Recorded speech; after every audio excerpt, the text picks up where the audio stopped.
Hi, everybody. It's Dr. K from Holistic Minds. I want to share with you the story about Mount Kilimanjaro. Mount Kilimanjaro, especially as it relates to one of my patients. But before I tell you that story, I want to make a bet. I want to make a bet that 10% of you, 1 in 10 of you, have a child that has especially a hard time with reading. They have a hard time with reading. They're the clumsy type. They're the kid that isn't the most coordinated. They bump into things. They're not exactly athletic, right? And if your child isn't like that, chances are you've seen a child like that. And I want you to share the story with them because there's a lot of relevance here.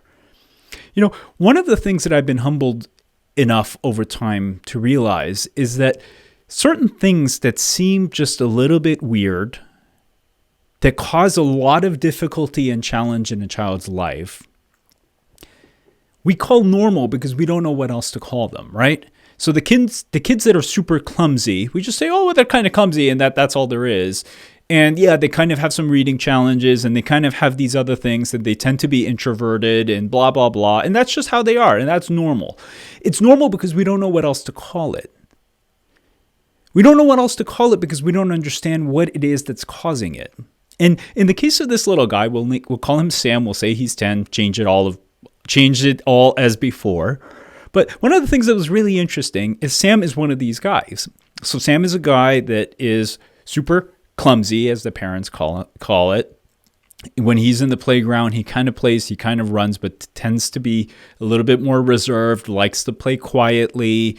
And one of the things that Dad said this last time we were in the office is that, yeah, every time Sam goes down the stairs, it's like he's climbing Mount Kilimanjaro. And I was like, what do you mean? He's like, yeah, he has to literally take one step, look down, take another step, then take another step, then take another step. And he's like, it's the weirdest thing. And I don't know why. And he's getting like occupational therapy. He's getting all of these different things and no one can figure out what's going on with him. I'm like,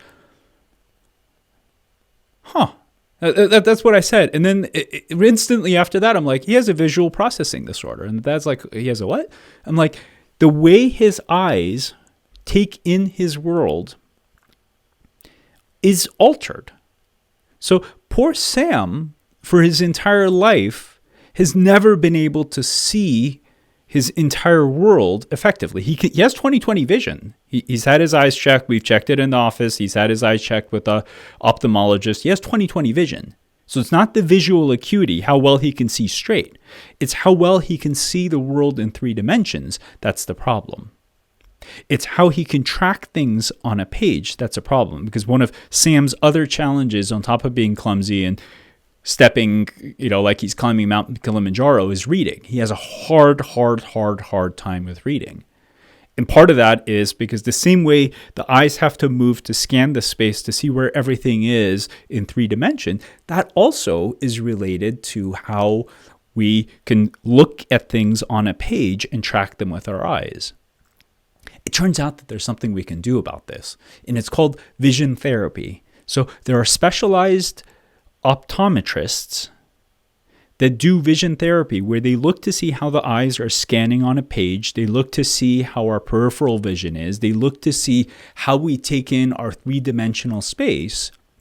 And if there are errors with any of these things, then they can actually do special training exercises to get the eyes to line up straight. Sometimes they do prism glasses, which changes how light and a certain, sight comes into the eyes, which then affects how the brain processes it. I've had so many kids that have gone to get these kinds of therapies, and the transformations that these kids have been borderline staggering. I've had kids just specifically for reading where within a 3 to 6 month period of time, they have skipped 2 reading levels within a 3 to 6 month period of time once their vision processing disorder was taken care of. These are things that we don't have to call normal anymore because there's an explanation for them. And I created this video because if you don't have a child that's having these issues, I want you to start looking, because chances are some of your friends or family have these things. And I want you to share this story with them because these specialized optometrists are all over. And if you go searching for developmental optometry, you will see people in different communities that do this, and they're not crazy expensive. And It is mind-blowing to see what happens after a few sessions of exercises with these folks, the way the child blossoms. All of a sudden, the child that was super clumsy isn't clumsy. The child that was shy and reserved is no longer reserved because they're actually comfortable in their environment. I mean, think about it. If you had no idea where anything was in space, right? So you were constantly bumping into things.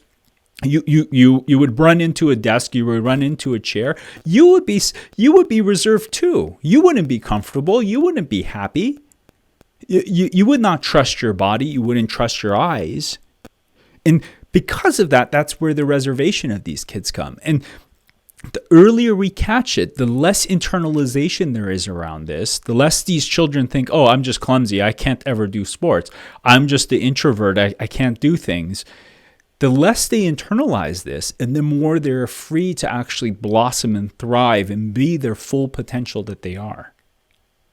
I hope this helps. Just a little tidbit I wanted to share with you about the guy who is climbing Mount Kilimanjaro. And I want you to share this story with other people. Thanks for listening. It's Dr. K from Holistic Minds.